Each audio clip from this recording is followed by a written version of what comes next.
Hey everyone, we're getting ready. Hi, we are here live, Food Freedom Live, day 3. This has been such an adventure these last 3 days, and today we still have more left to go over when we're looking at food freedom. And I want to thank you for being here. I'm Kim McLaughlin, and I am from feedyoursoulunlimited.com. feedyoursoulunlimited.com.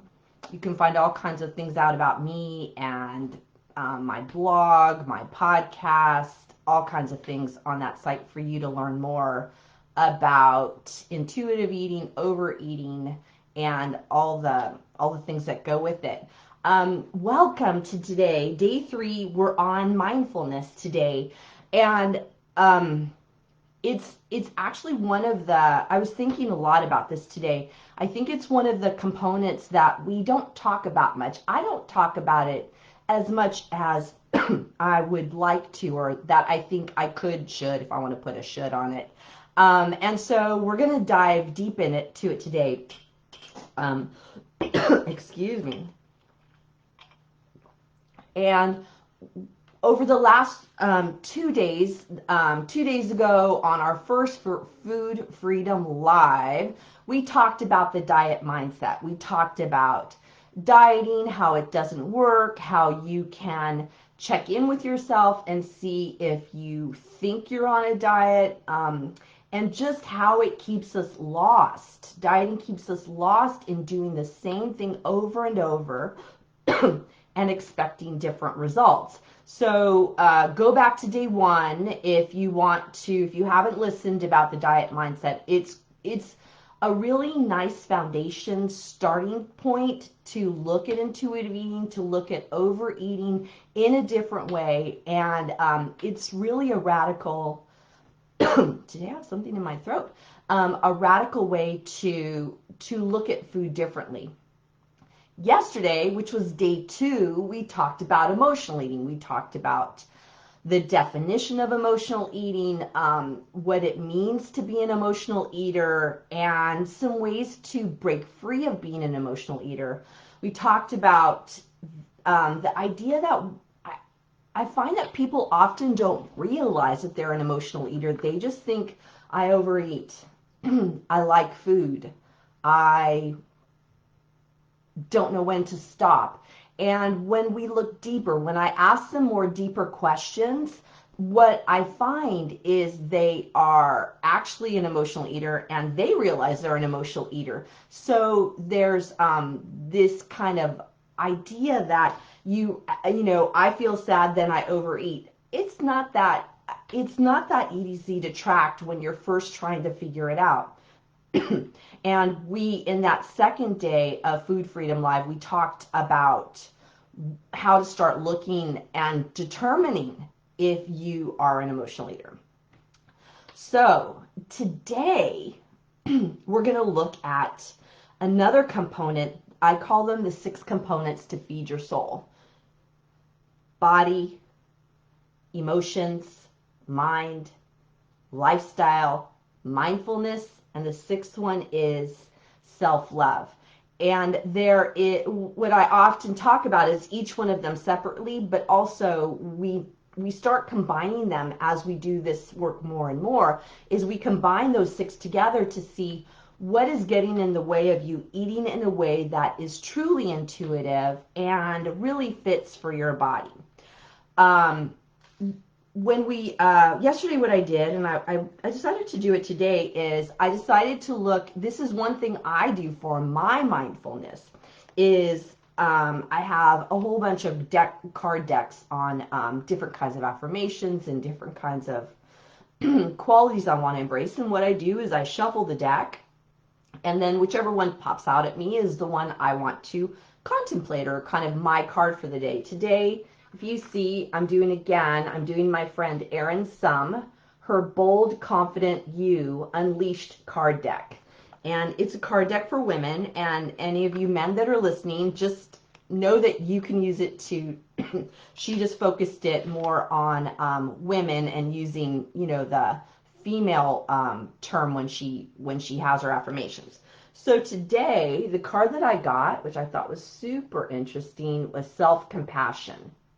So I just pulled out the card, and it's going to be my focus for the day, and I think our focus for what we're talking about. And self-compassion is interesting and very, very related to mindfulness, because if we're in more of a self-compassion, having compassion for ourselves, we're going to start noticing and being more mindful because we're wanting to be more in touch with ourselves. So what she says on the back of this self-compassion card is, do you ever beat yourself up for not finishing a to-do list, not being perfect, not being further ahead, or making a mistake? The road is never productive. It steals your, or she says, this road is never productive. It just steals your confidence. Today, write in your journal about a time you were hard on yourself. Then write yourself a love note with kindness and compassion. So that is a way to move into the day, and that actually is one technique I like to do, is use my my cards, and then I like to journal about it. So I love doing that as part of my mindfulness practice. So when we talk about mindfulness, I like to start with the definition so that we're all on the same page about what we find is kind of what we're calling mindfulness. And this is a definition I got off of the website mindful.org. And this, I think, is really good and sums it up. Mindfulness is the basic human ability to be fully present, aware of where we are and what we're doing, and not overly reactive or overwhelmed by what is going on around us. So what they're saying is that it's about being fully present. That kind of, to me, mindfulness is all about being focused in this present moment. What is going on right now? They say aware of where we are. So that is, to me, I'm seated in my chair. I can feel my feet on, they're on my, the bottom of my chair, because my feet don't touch the ground because I'm kind of short.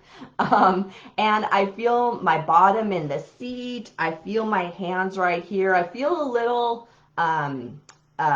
congestion in my chest. I don't know, I'm having a little coughing thing going on while I'm talking live to all of you. And so that, to me, is being fully present, is noticing what's going on.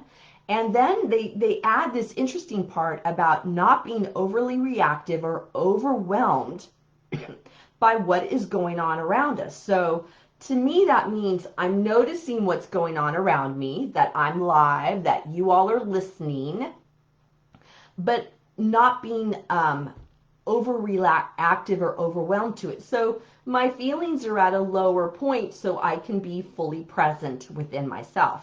And I like that definition because it takes that kind of mind, body, spirit kind of idea to it. Today we're going to actually talk more about mindfulness. I think about mindfulness, there are kind of two components to mindfulness, and part of it is the body-mind focus, and part of it is the spiritual focus. A lot of times when I talk about mindfulness and think about mindfulness, I go to the spiritual perspective, and I didn't say religious, I said spiritual perspective.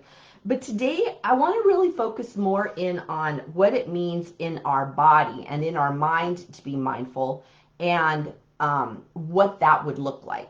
So why would we want to be mindful?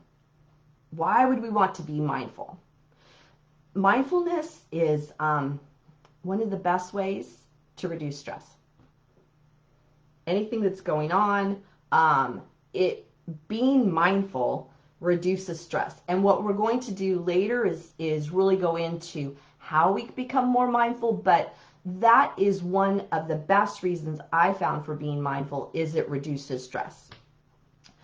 The other thing that mindfulness does, mindfulness does, is it increases our ability to be an intuitive eater. We've been talking over these 3 days about intuitive eating. All the components, all the things I talk about is moving off of the diet and into what we call intuitive eating. And intuitive eating is that being in your body. So imagine, why would we want to be mindful to increase intuitive eating? So then we're more in our body when we eat.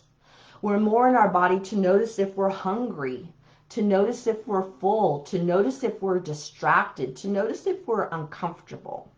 What I know happens, and this is from years and years and years of working with people with overeating issues, and also myself, is that when we are mindlessly eating mindlessly, we are, what I call it is being like outside of our body, where we're not fully embodied, and we're outside of our body. And when we're outside of our body, that is when we're not paying attention to whether we're hungry, or whether we're full, or whether we need to stop, or even though this food tastes really delicious, my tummy says I'm done. My body says I'm done. When we're focused outside of our body, mindlessly eating, we're not focused on those internal cues that tell us it's time to stop. And why we want to intuitively eat is because when we were children, we knew how to eat intuitively. Children know when they're hungry. Children know when they're full. Children know, they close their mouths, right? They close their mouths when they're full. They will not eat more than what their body needs. And when they're hungry, they're crying. They're upset. They're saying, give me food now. It's like my husband will say sometimes with our daughter when she was young, he would say, she needs to wait. It's like, no, she's just a small child. And when her tummy says hungry, and she's going to cry and let us know. And that is intuitive eating, intuitively knowing what your body needs. And that's what we want to come back to. And mindfulness is one of the best ways to get us back in touch with our body so we can intuitively eat. So another reason why we want to have mindfulness is more peace. Sound good? Like, that to me is one of the best things I've found that is my reason for mindfulness, even beyond intuitive eating.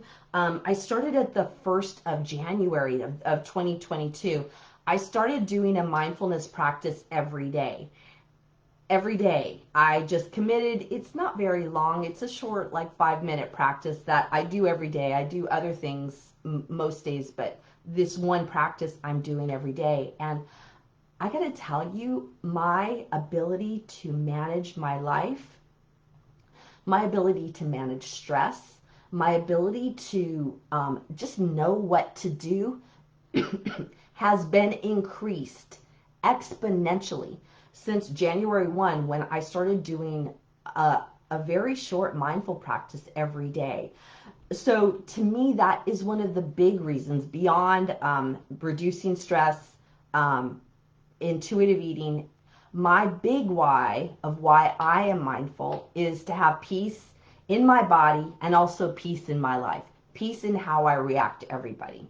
So if I haven't given you a good sell on mindfulness, I think any one of those, I think everybody could buy into as being important for them. So if we're talking about what mindfulness is, why it's important, then we've got to go into, okay, Kim, how am I going to do this? How am I going to be more mindful? You might not want to do a daily mindful practice like I've been doing, and I'm fine with that. I think since we're talking about overeating and intuitive eating, one of the best starting spots is to be more mindful during your time of eating. And that is, it's easier than it sounds. I mean, it sounds like, oh, that'd just be really easy. And it's not. It's I find every day I focus on mindful eating, and I'm not 100%. I'm not 100%. So let's talk about, how do we do mindful eating? How do we engage in that? Partly what I like to do and talk about with my clients is mindful eating. One of the things for me is I sit at the table. And I'm still, sometimes I like eat while I'm driving or eat while I'm distracted. I focus as much as I can not being distracted, but one of the things that helps with being mindful while I eat is getting a plate, sitting down, and eating at the table. It, to me, it just reminds me that I am here to feed my body. I am here to fuel my body. It is a way of a connection with food that keeps me in my body. So how do we do that? I mean, you guys, this is radical, simple, and radical, right? And so sitting at the table, having a napkin, putting the napkin in my lap, right? That to me, I learned that, a long time ago from my mom. Put the napkin in your lap and use my utensils to eat my food. Eat one bite at a time. Put my hand down, sit back and chew my food. Chew my food and swallow it. And then have just a break and feel in touch with my body. It's a radical concept to be in touch with your body while you're eating. And I want to just encourage you to practice it, because if you're like me, I come to the table about 3 times a day. I come to the table and sit and eat, like literally and figuratively. So it's a way to start practicing mindfulness. Literally just get a plate of food, sit at the table, sit down, notice yourself seated, take a deep breath, and take a bite of food. Put your fork down and chew. Oh my gosh. What I find I do and my clients do is we can eat really fast, right? And that's mindless eating. Mindless eating. Not really tasting our food, not really giving time in between bites to be fully present.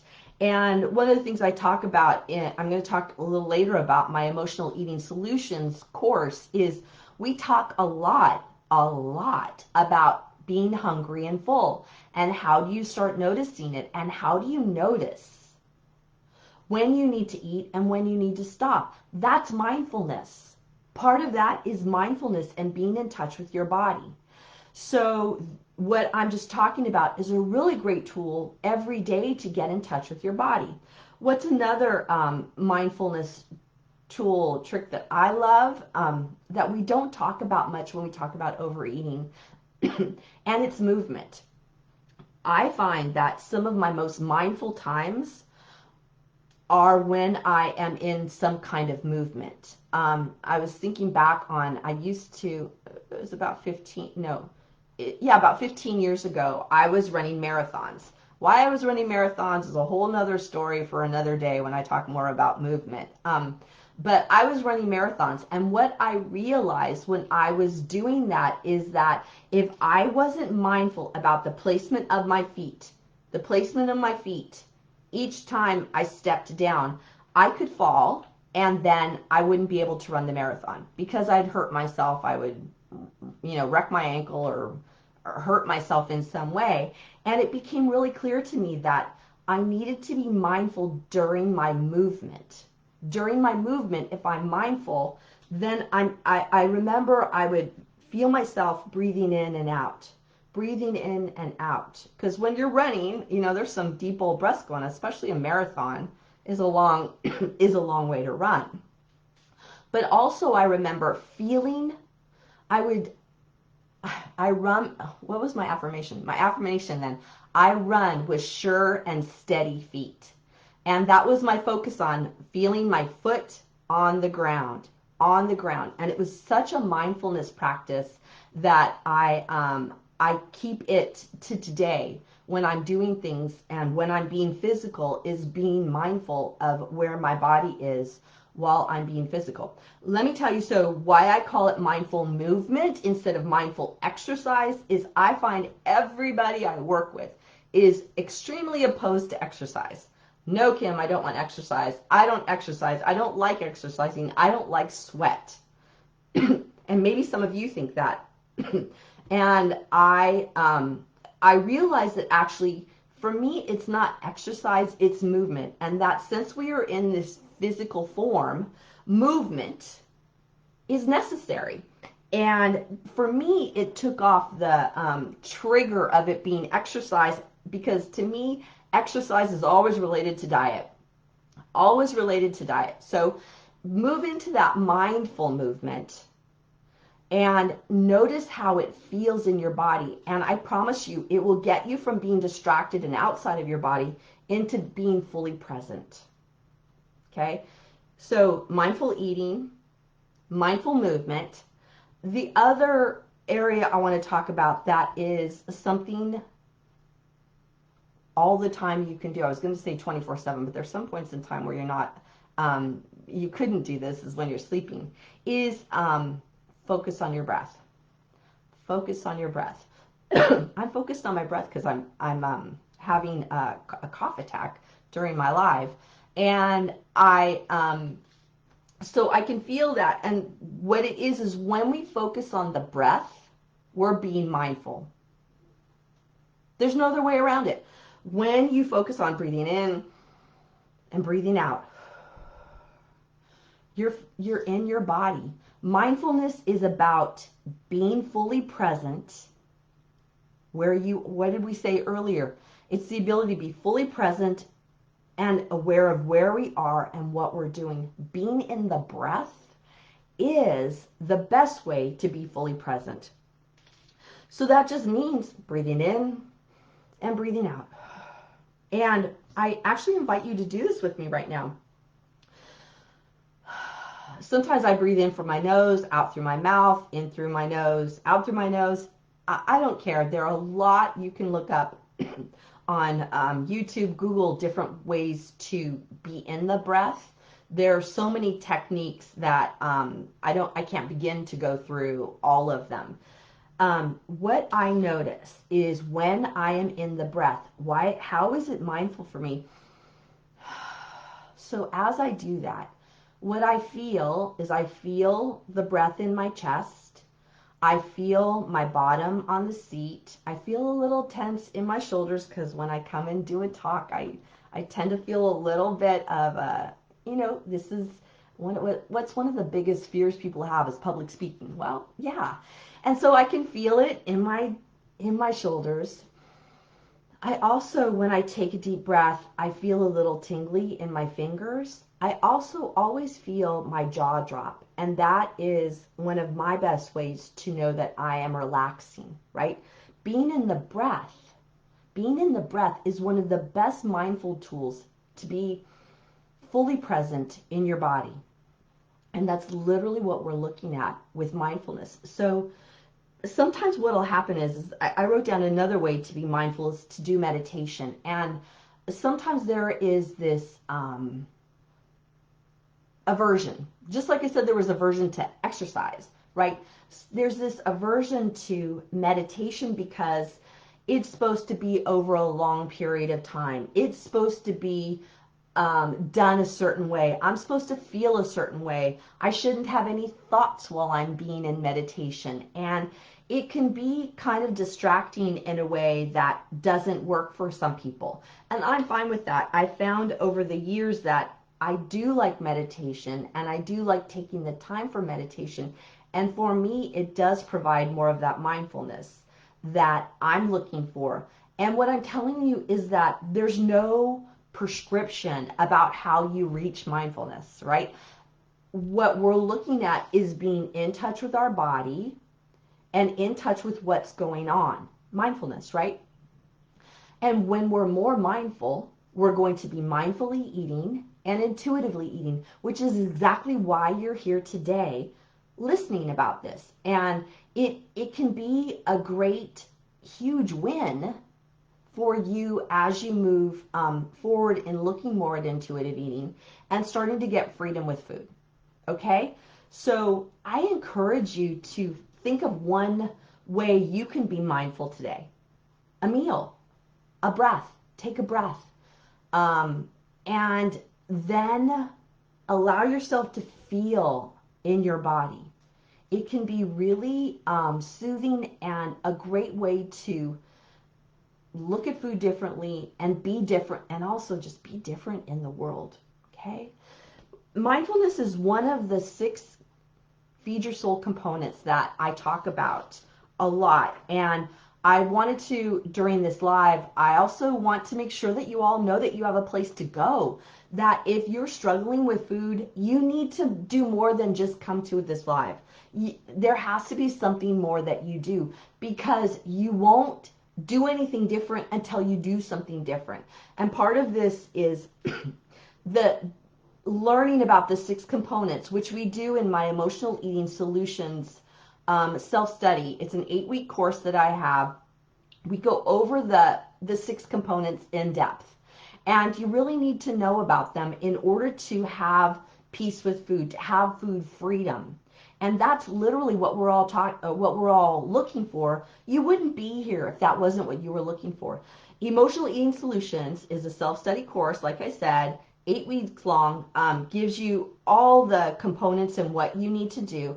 It's super affordable price, you guys. It's $197. I've been talking about it this week, and I was going to raise my price at the beginning of the year. And I decided, since I was doing these lives, I wanted to wait because I wanted to give you guys a super low cost price on Emotional Eating Solutions. I'm going to link it in the chat so that you can look at it further and join up.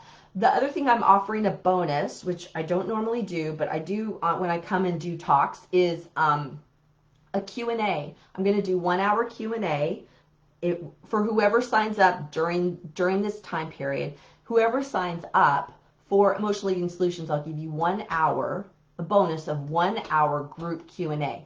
So that means you can come live we'll probably do it over a Zoom. We'll do a Zoom call, and I'll take your questions live. If you can't come to the call live, if you can't come to the Zoom live, I will give you my email address. You email me, and I will address all the questions during the Zoom. That is a big win for you guys, because it will help you as you move through Emotional Eating Solutions. You can have me as your coach to help you figure out what's working and what's not working, to help you get on track for yourself. So that's a huge bonus. And with the Q&A Zoom call, I'll also record it, so then you'll get the recording and you can listen to it later. So that, to me, makes it even more personalized for you to have your questions answered. I know you're here for a reason, and I really thank you for joining me. If you're here today and you've watched all 3 days, thank you, thank you, thank you. If this is your first day, go back to listen to the other two lives. They were really good and helpful. Lots and lots and lots of important information. And I know that you have thousands of other places that you could be right now, and that you chose to be here tells me you're serious. Tells me you think you have a problem with food, and think you have a problem with overeating, and you want something different. And I want to honor that. And I hope that you have some takeaways, or that you take the takeaways and do something with them. I'd love for you in the comments to tell me what you're going to do differently. You can also email me at info@feedyoursoulunlimited.com. And let me know, what are your takeaways? What did you get from this? What did you like? I would also love it if you could share this video to your Facebook page. Let other people know that there's this information out here, and please share it with other people, because we've all got to stick, I call it the Red Rover technique, where we all link arm in arm, and we link arm in arm to look at food differently, because when we come to the table differently, we come to the table differently. And I want to support you in that, and I want us to be supportive for each other. So thank you again for being on this live. I look forward to talking to you more. If you also want to, in the comments, tell me some other topics you want to have. I'm going to have more lives because I'm really enjoying talking with all of you. So this is Kim McLaughlin from feedyoursoulunlimited.com. Thank you for joining us, and I look forward to talking to you soon. Bye all.